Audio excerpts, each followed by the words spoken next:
Obviously we're here at Boston Tea Party Edgbaston. We come here a hell of a lot, probably more often than we'd like to admit after training, before training. They look after us very, very well here, and one of the highlights of coming here is they give Toby lots and lots of treats. We've been for a walk this morning around Whalley Woods and then come here for a bit of breakfast with Sam. This time of year then, it's a tough start for you guys to come back 6 weeks off. It's pretty brutal, and we've got a nutritionist now in the camp. How does it work with you guys? Have you still got free reign to eat what you want, or are some things off the menu? Or well, I mean, the end of the season till the end of or middle of November, it's like our 6 weeks off really, and it's great because you get the chance to be sort of a normal human being. You can say yes to weddings, you can say yes to birthdays, you could say yes to stag do's. This man got married in Australia, had a great time. We all went out there, but you sort of, you're relaxing. And then you come back in the middle of November and you basically, for a few days, get pinched and prodded and poked and you get pinched to see how fat you are. You get told to run to see how slow you are. You jump in as high as you can and you get told you're not very powerful. Yeah. All these sort of things. Oh, I've had too much fun. And Tash is part of that. Tash, the nutritionist, is part of that. And I'm being facetious there because we've got to be fit for our jobs. But yeah, it's always quite funny when you come back in November because oh God, I've let myself down. I'm an absolute slob now. Yeah, I'm an absolute slob. So this period pre-Christmas is actually really good. Because it's all fitness really. Unless you're going away to warmer climes, it's basically a lot of fitness, which is great because you can make really good gains and all that slobbiness you put in October, you can sort of get back. And we work hard. With the triathlon you saw the other day, is really good fitness. And I think doing a lot of good fitness work this period stands you in good stead for the season coming up, because after Christmas you're probably doing a bit more cricket. We'll come on to this a bit more. Obviously, you guys have been around the club now for 11, 12 years. You must have seen a hell of a lot of changes in 10, 12 years around the sports psychology, nutrition, different S&C techniques. Like having Mozzie there for so long, I know having Coley on board now, that has changed. Just the amount of cricket that we play, keeping bowlers fit, keeping everyone on the field, Greenie with the sports psychology side. From a personal view, that's something that I've delved into a little bit as well. She's helped me out a lot. But yeah, no, I think, of course, as loads of bases covered. Yeah, as you get older, I think there's more onus on you to look after yourself, and that's where the likes of Jack, Mozzie and Coley from a physio point of view, as well as Greenie as well, because that's ultimately what the goal is. You want to play as long as you can, as many games for Warwickshire as you can. So, I don't know if it's changed a hell of a lot. No, they're just all bases covered, whether it's psychology or nutrition. Jack and Bex are both brilliant at the fitness side of things. If there's I'm really slow, so if I want to get everyone, get faster, or you want to get more powerful, or we've seen T20 cricket these days. It's a lot about power. Guys probably want to get big in the gym to hit sixes. Like I obviously can. You can work on that all winter, can't you? We're going to come on to some of your T20 runs later on. That's fine. I can talk you through all the runs I've scored in T20, all 12 of them. Way more than one. Yeah. 13. Let's go back to. I think did you both join in 2013? Yeah. Ollie actually remembers the first time he said hello to me. I know about that. So I think you would have signed in September, because there are great stories about this prodigal young kid coming over from Australia. He'd been on a tour up to Loreto School with your school, which is TSS. TSS, yeah. And Michael Powell saw him, but Loreto was like, "God, this kid's a genius." We need to get him down to Warwickshire, so he came back for a bit of a trial, really, at Warwickshire for a few months. Yeah. And the stories of him, and I wasn't at the club at the time. I'm up in Yorkshire. And the stories he's facing Boyd Rankin in the nets, Keith Barker, Chris Wopes, and it was steaming all over, but young Sam Haynes, whacking him everywhere. And he played a second team game at Covent North Warwick. Yeah. And Chanderpaul played, Yeah. West Indian legend played in his second team game, and apparently Cal Waterton said, "You need to sign that lad now, he's the best 15-year-old I've ever seen," or whatever it was. But these are the stories, aren't they? That you've told me anyway. Every day. Yeah. So you got signed in that September, didn't you? I got signed that September. And I remember sitting on the contract for a while, just because I was still at school. On you, yeah, you had And I a, was still in like, the Queensland setup, so I didn't really know what was going on. And then I remember just saying to my dad, like, I had to make a decision. And I just said to Dad, like, should we just do it? Like, we have a contract on the table here, I'll sign it, I'll move over. So I graduated 2012, 2013, straight over. Lived with Tim Clay. So Harborne Cricket Club was my first club. And then I was put up for a year with them for a couple of years, actually. And I remember first day in, I'm 17. I remember meeting Ollie by the water. so do you remember it or not? So I was at Yorkshire and, things came to an end at Yorkshire, so I was like looking for a club basically, and luckily Pop Welsh and Dougie Brown sort of thought, let's take a punt on him. So I sort of came down for a bit of a trial in February. Oh, no, January, sorry. And by February, they're like, we'll give you a contract. And then end of February, mid-February, this youngster turned up who I'd heard a lot about, and we were just by the water fountain in the viewing area. Still there now. I said, Sam, I'm Ollie. Nice to meet you, pal. He was like, nice to meet you. I was like, well, let's hope we have some fun. He's like, yeah, it should be good. I vividly remember it. 2013, 10 years, yeah. It's weird now, like I'm 30 next year. And like to think where all that time has gone is actually quite weird. It's quite strange to think about. It's quite strange. I don't That's one of know. the things I was going to ask is, you're one of the senior pros, senior statesmen, along with Ollie inside there. Has that almost crept up on you, that position? I don't know. Well, certainly, I can only speak for myself, but very quickly you're like, I'm a youngster, and then you're like, I'm in the middle of the pack, and then very quickly, like, Jesus, I'm one of the old guys here. It's weird though. The only thing that's it's saving grace is, I don't know what it is now, but I'm still in the youngsters in terms of football volleyball. We play in the morning. Are you? I am. Yeah. In terms of cricket, you're right. Like it quickly changes whether you like it or not. And I think that responsibility is part and parcel of being a cricketer. As you get older, you get more experience, and then you just hope to pass it on to the likes of Kai, Hamza, and the young lads coming through.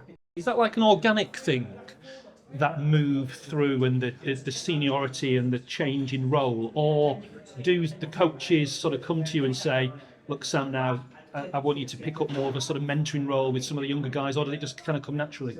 Not for me. I'll be honest, it didn't really come, or it still hasn't come organically to me, like in terms of team meetings and speaking up is something that I don't feel very comfortable in. I don't like speaking in front of big groups.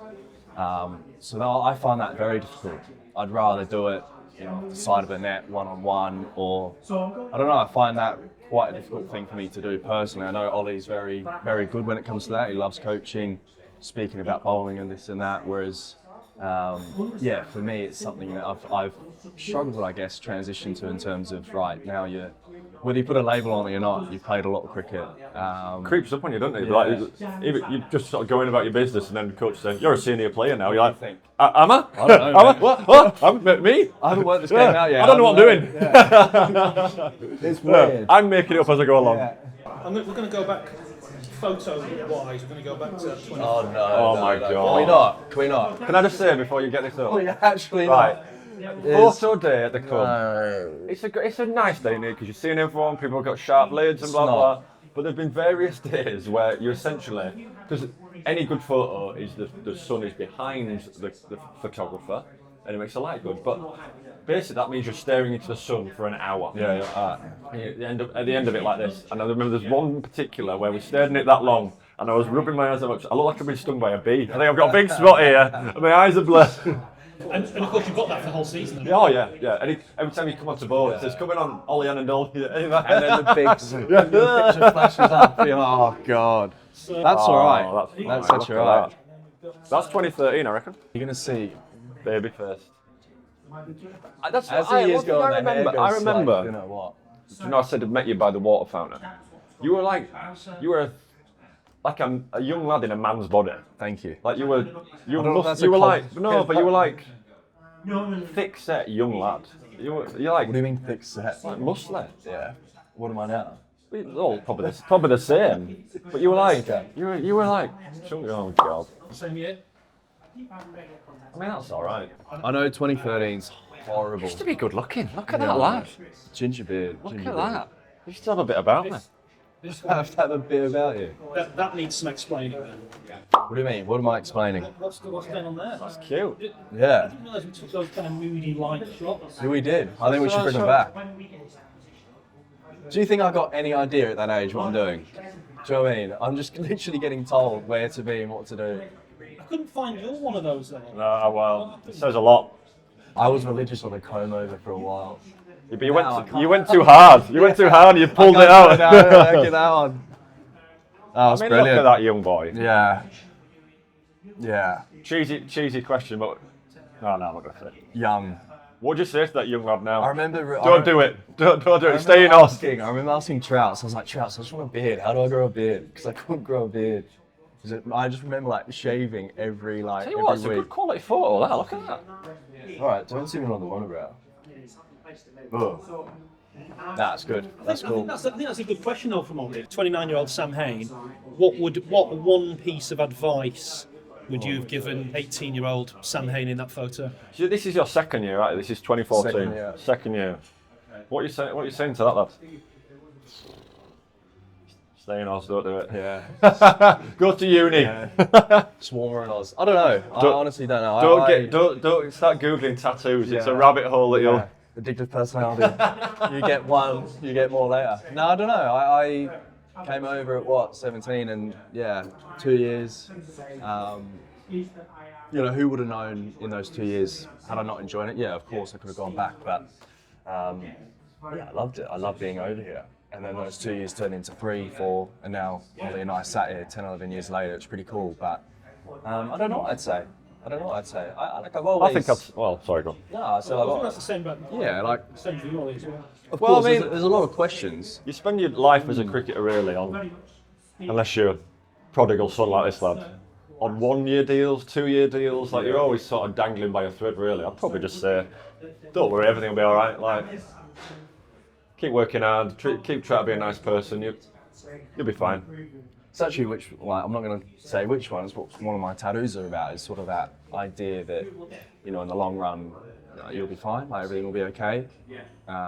Your future self telling yourself now that, you know, hopefully everything down the long run will be all right and work out in the end. So I think that's probably what I'd tell myself, because obviously I had a lot of questions. Am I making the right choice? Being away from mum and dad, and I'd have been panicking like, oh my god, just left Yorkshire, like, you know, didn't go well at Yorkshire, didn't end well. But then it was Panicking about, well, you know, I've only got 1 year deal. But then it was kind of cool, like, obviously recently got married and then had about 10, 15 lads fly over from England. And it was kind of special having, I don't know, these sort of two sets of mates all in one room. Obviously, lads that you grew up with, lads that, because I've got a bit of a different life here now. Moved over so young, I've sort of like got this new set of friends that I would have never met otherwise. And it was pretty special looking around the room and going, like, Soph and I, we've built something pretty special over here out of nothing. So, yeah, I think it's all part of the experience. So, yeah, I don't know if I've answered your question there, but yeah, I just think, yeah, it'll work out in the long run. I think so. And the other thing I was going to ask is, over those kind of 12 years, how has your relationship with cricket changed? I'm going to say with each other. Yeah. We actually don't like each other. We don't. So if you're looking back at those photos there, especially your one, Sam, you're just in the moment, you're loving it, you're living a dream. And you look at Kai's innings for the quarter-final last year, he was hitting the ball as though he was down the park. Total freedom. How does it change for you guys over? Does it become easier with experience? Do you lose that freedom? Is there more pressure? How does your relationship with cricket change over time as you become more experienced? What's that, mate? Okay. Yeah, I mean, I first came over, I was just a bit in awe.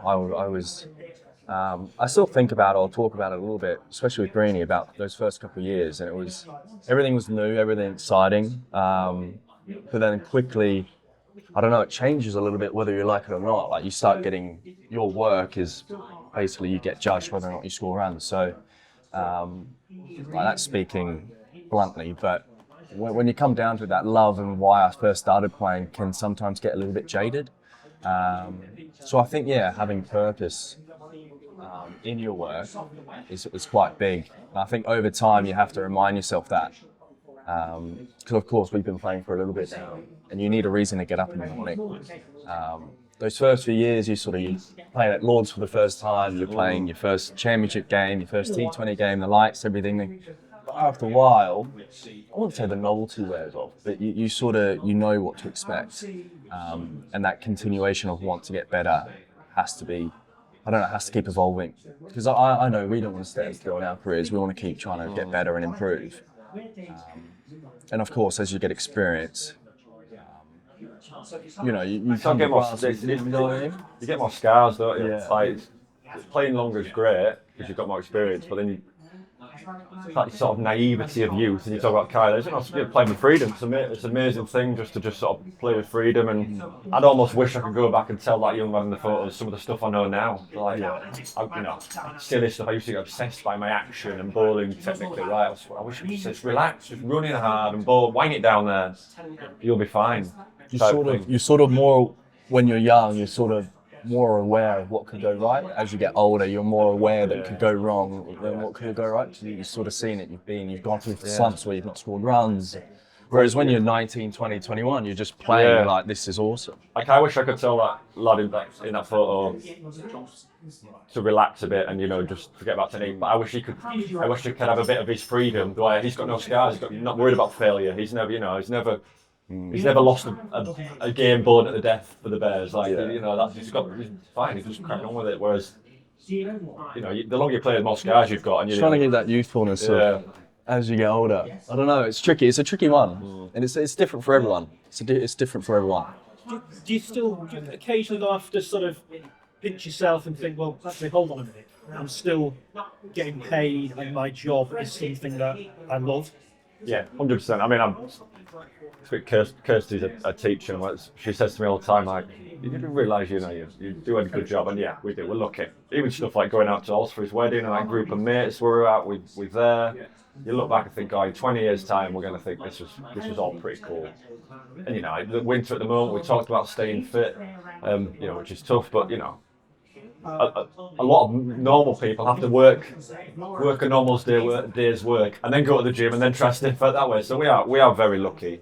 And, I think some of the stats around cricket, like the average age you finish is 26 or something. So we've done all right. Like you look back at that, if God forbid I got hit by a bus walking out of here and couldn't bowl again, we talk about perspective, don't we? Yeah, we've done all right. If it all ended tomorrow, had a nice time, took a few wickets, scored a few runs, won a few played a bit of golf. Yeah, done all right, haven't we? This is a retirement video, don't they, man? Sorry, bro. Announcing our retirement. Nah, we're done. Now's the time. I think we're done. Yeah.